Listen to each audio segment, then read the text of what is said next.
Fatuko ati beshaashako yaa haadha jaalala kadhosatteen beeni ati yaadha fara ar'a rakkanneerra akka goonus dhabneerra akka jennus dhabneerra akka tatta si gargaarus dhabneerra hay Fatuko har'a nu qoccee har'a akkam taanure har'a nutti dhagahame har'a akkam taanure hay Fatuko dhugaasitti hima yeroo mara bootta dhugaasitti hima yeroo mara gaddita dhugaasitti hima yeroo mara bashaashaati haa ta'u kaamilee yootii kee guutuu ati gootee boo'icha garaan si beekee ta'a Fatuko ani sittiin gaddammaa takka bichaan gadda Fatuko abjuu kee yaadadhe Fatiyaan akka jette yaa ilmaan Oromoo na bira dhaabbadha yaa ilmaan abbaa kootii ilmaan abbaa haqaa yaa Oromoo saba guddaa na bira dhaabbadha jedhaati turte Fatuko haa ta'u malee garuu abjuun isii hundi karaa irratti hafe gubaa haadhaa maaltu nama fayyisa ka gubatee beeku gubaa namaa hubata gubataa marqaa hubatutu arga akkuma Oromoon jedhe kan gubatee argitu iyyuu Fatiyaadha hubata dhugaasitti himaa dhagee warra Fatiyaadha waa jettu ati haadhan qabdu jechuuf haadha malee hin dhalattu ati haadhan qabdu jechuuf haadha malee hin dhalattu ilkaan gubbaa kolfa keessa isaa hin beeknu tarii waan kolfuuf nama keessa isaa hin beeknu ka beeku Rabbiidha dhagee ilmaan Oromoo anaas sitti hima gaaf rakkataan rakkatee u'uu jedhee sitti iyyu ati eessa jirta gaafa rakkataan sitti boo'ee na qaqqabi saba koo saba guddaa saba ayyuu qabu saba beekamaa saba bal'aa naaf dhaqqabi osoo hin jedhamaaf nama hin dhaqqabne Fatiyaan abjuun isii guddaa ture akka isiin abjuutti garuu hunduun tasaakkaaneef Fatiyaan waa takka isinirra hin barbaanne ture Fatiyaan saba guddatti gabbaatee maraadhee jettee ka iyyitee kan bootte haadha ishii osoo lubbuudhaan jirtu qaqqabachuu ture haadha ofii dhibamsiifachuu ture abjuunis ol qabdee gaqqabdee waaqa kunaa fayyise jettee kadhatuu ture abjuunis wal'aansifatuu ture abjuunis odoo isiin lubbuudhaan jirtu qaqqabatu ture abjuunis garuu hunduuyyuu zeeroo ta'ee hafe Fatiyaan akka kana maraatti hafte hay gubaa haadhaa maaltu namaa beeka hay ji'a 9 garatti si baattee rakkattee dararamtee si guddistee fedhii kan kee guutuuf fedhii ofii dhoksitee si gammachiisuuf jecha gammachuu fi awwaaltee fedhii kee guutuudhaaf waan hin taane taate kan akka haadhaan jira addunyaa kanarra kan akka gubaa haadhaa hin jira kan fayyine addunyaa kanarra gubataa marqaa hubatutu argee warri kofoltan sajaan mana keessaa qaqqabu jechuudha hin jedhu har'aan siluma waan beekuuf haadha sitti dhufu safuudha waan ta'eef an akkas hin jedhu Fatuko bashaashatu yaa haadha jaalala Fatiyaa yoo artes mana tetteen boottu miidiyaatti dhuftee fuuldura keessan dhaabbattee osoo hin sodaatin isatti booyaa turte mucaantu garuu Oromoon sabni bal'aan sabni guddaan zeeroo ta'ee hafe Mubaarak musammaa kophaa isii akkuma isin jette maal isii godhuu danda'a osoo Oromoon achi keessa jiru biyya alaa jiru eessa jiru warratti hirmaatee mucayyoo tana haadha ishiiti faamilii isii firoottan isii wajjin haadha isii sana argattee azala lubbuu haadha isii dhaqqabattee azalatti dhufte tana saammattee dhayxee dhaqqabattee lubbuudhaa si ijaan agartee haadha fi awwaallattee jette. Maal rakkoo qaba saba Oromoo isin hagana ballattan hagana geettan hagana hayyuu qabdan hagana takka jechuudha isin hagana takka nama bira dhaabbattan jechuudha. Dhugaa Rabbii abdii isinirraa kutadhe ani abdii isinirraa kutadhe isin hin barbaadus akkuma san immoo rakkadhe isinillee hin kadhadhu du'ee tana manatti afa malee.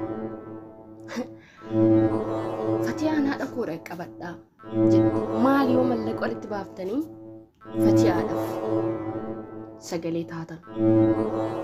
Maal yeroo isii fuutanii haadha fi ishee wal argisiistan? Fatuu koo obsika obsasiifaa kennu. Mubaarak Musammaa asumaan baay'ee dinqisiifadha. Wanni dinqisiifachuu barbaadu beektan dhugaa Rabbii yeroo kamuu rakkataa cinaa dhaabbachuu achi hojiinsa osoo inni fatin osoo maaltu na galchee nan galchuu hin jedhin asiin mallaqa isaa baasaa asiin yeroo isaa aarsaa godhee asiin daarektii bilbilu jira rakkataa yoo rakkate daarektiitti bilbilu jira Mubaarak Musammaa. Har'a garuu ummanni Oromoo mucaa'oon turi gabbaatee wayyaa ofii baafattii kadhatte irraa dhabdee haati isii kophaasee awwaallamte jechuudha. Haati isii osoo haadha isiin argin awwaallamte jechuudha. Mucayyoon tuni saba Oromoo kana ilaalcha akkamii qabdi? Namoonni sabni Oromoo kuni kan hayyuu qabdan kan nama baay'eedha isin jedhanii isin gammatan kan rakkataa fayyistan jedhanii isin gammatan meeqatu sanitti rifate? Meeqa abdii isinirraa kute? Mucayyoo tana yoo inni walii galtanii osoo cinaa dhaabbattanii haadha isiitiif isii wal argisiistan maal qaba? Kanas immoo gabbaatee isii akkanatti imimmaan isii xaragattee boottu. Ati haadha qabda, ati haadha malee hin dhalattu. Ati yookaan dhalaadha yookaan kormaadha kana ol kabaraa hin jiru. Dhaluuf deemta, dhalchuuf deemta. Akkamitti ol fuutee kolfita koomantii isii jala dhayxee? Akkamitti ol fuutee kolfita koomantii isii jala dhayxee? Yeroo san aamilee akkamii qabda yeroo barreessitu sanati? Aamilee akkamiititu dhayxee si kofalchiisa? Maaliif kolfitammoo? Du'a tuqatti kolfanimoo? Du'a dhageeffadhu haadha kee dhabdee du'uu si wayyaa malee jiraachuurra du'uu si wayyaa haadha keetii bar dubbii haadhati bar dubbii akka amantaa olii galaaqxanii karaati jechuudha. Dubbii dhamma ishiin taate kun wanti ishiin taate kun jechuudha. Rakkinni isirra ga'e kun jechuudha. An hunda keessa mana keessan haa galu jechuun hin danda'u. Gubaa kana gubaan kun gubaa xiqqaa waan hin ta'iniif jechuun hin danda'amu ilma namaa ta'ee. Garuu ijoollee Oromoo keessatti uf laalaa mucayyoo tana ammas cinaa dhaabbadhaa. Ammallee bakki isin jirtu sanatti cinaa dhaabbadhaa. Gargaarsa godhaafi nama godhaafi mucayyoon tuni du'uuf deemte ammas maaliif Fatiyaan maraattudha. Akkuma isin agartan kana haadhatii in jaaladhaa jette. Fatiyaan anaa fi obboleessa kiyya malee aatti ijoollee hin qabdu jetteerti. Haadha isii immoo akka bareechistee jaalattu dubbatteerti. Akka isii dura ofii dhabamuu barbaadu dubbatteerti. Isiif jecha ni maraadha jetteerti. Isii jecha huddustan qocoo jetteerti. Garuu har'a kaleessa dhabdaniirtani. Kaleessa haadha fi isii odoo lubbuun jiru wal argisiisuun qubna gadi isinitti wulide. Har'a ammoo har'a maasaa duwwatti hin galchitan macheem. Hin galchitan jechuudha qullaasii. Achumatti eegumsaa fi kunuunsa haga mucayyoon tuni sammuu isiititti leebitee ittoo aga alhamdulillah jettu ma fedhe ta'e diinii onnee keessaa qabdee yaada waan rabbiin isitti fide alhamdulillah itti taqabbalte yaada. Kanaafuyyuu isinis ammallee bira dhaabbachuu qabdan Oromoon dachee kanarra jiru. An akka kiyyatti akka dhuunfaa kiyyatti Fatiyaa kan beeku miidiyaa irratti malee hin beeku. Garuu akkaan ilma namaa akka Oromoo takkeetti natti dhaga'ame. Dhugaa Rabbii yeroo isin akkasitti bootu viidiyoo isaa argee dikiskis godhee boo'e. Hiriyaatiyaatti bilbilee dikiskis godhee boo'ee callisuu dide akka waan yeroo sanitti ayidoonnu.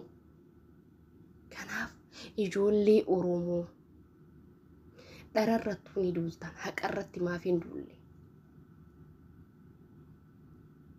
akkanuma oromummaa wajji qabnu lammummaa wajji qabnu agatti tanaadha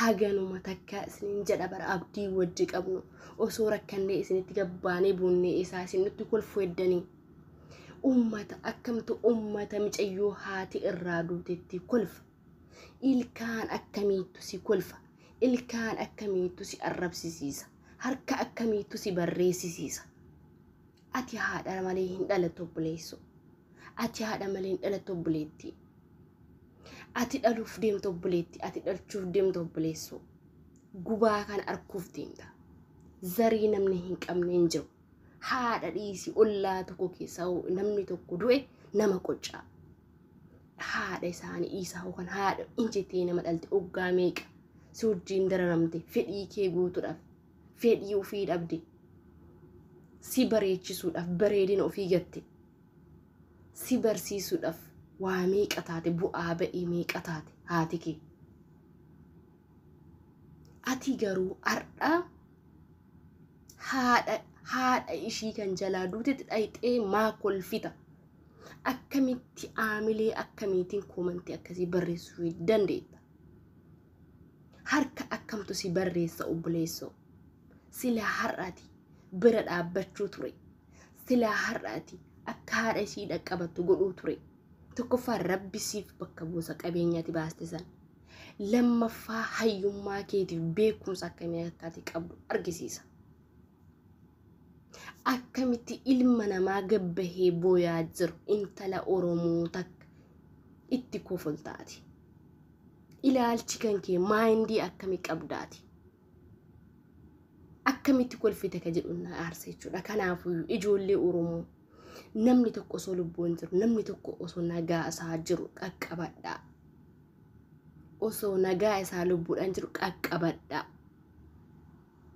jechuun kanku fatiyaama fakkeenyaaf yeroo san dhaqqabdanii fuutanii micootana galchitanii har'a sabrii qabdi har'a in sabbartu jechuudha amma tana fatiyaan haadha isii sabbaruu hin dandeettu jechuudha yaa ilmaan oromoo akkamitti wanta akkanaa ta'a akkamitti saba guddaa hagana ga'u kana irraa wanni hin eeggamne ta'a inshaallah ruhiyyaan gaafa gooftaan har'a dhufta jedhee ni madeemti hundi keenya bakka san oolu garuu hojii keenya bicha nu wajjin deema kana beeka haa ta'u malee garuu ilaalcha hamaa maaf walii qabaanna kan aarsiya maaliif walii hin hubanne